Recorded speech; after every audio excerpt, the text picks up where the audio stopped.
আসসালামু আলাইকুম এবং আন্তরিক শুভেচ্ছা। বঙ্গ আসামের লক্ষ লক্ষ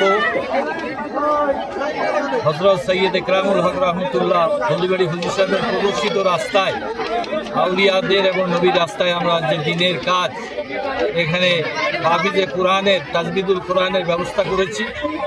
পাহাড়পুরের জমিনে ডাঙ্গাপাড়ার মধ্যে এক টুকরা জমিন প্রধান পাড়ায়, এই প্রধান পাড়ায় আর একটা 5 তলা বিল্ডিংয়ের আমরা জনগণের পয়সায় এই ঘর আমরা নির্মাণ করার জন্য চেয়ে আছি। পয়সার অভাবে হয়তো আমরা অনেক পিছিয়ে আছি।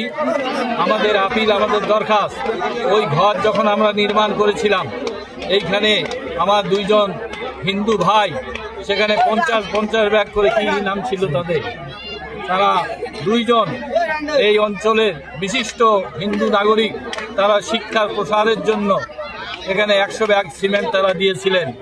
তাই আমি আপিল করব, সমস্ত মানুষ, হাদিস শরীফে আছে কুল্লুন ইনসানুন ইখওয়া, বিশ্বের মানুষ ভাই ভাই।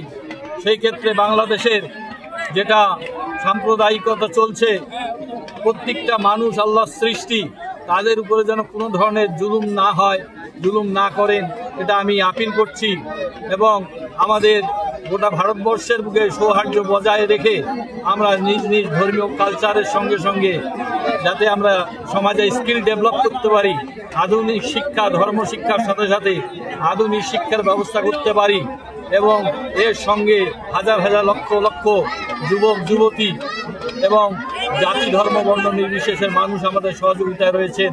এবং শান্তিপ্রিয় মানুষের কাছে আমাদের আবেদন, তারা ধর্ম নিয়ে যেন বিভেদ, রাজনীতি এবং নোংরামি না করেন, এই বলে আমি আমার ক্ষুদ্র বক্তব্য হলদিবাড়ি দরবার শরীফের পক্ষ থেকে এবং জামিয়া একরামিয়া কমিটির যৌথ উদ্যোগে এবং আমি সভাপতি হিসাবে সাজু হুজুর সৈয়দ সিরাজুল হক হলদিবাড়ি দরবারের পক্ষ থেকে এবং জামিয়া একরামিয়ার পক্ষ থেকে আপনাদের কাছে আপিল করছি, শান্তি বজায় রাখুন, সৌহার্দ্য বজায় রাখুন, ধর্ম যার যার, কিন্তু অনুষ্ঠান বা এই ধরনের প্রতিষ্ঠান সবার।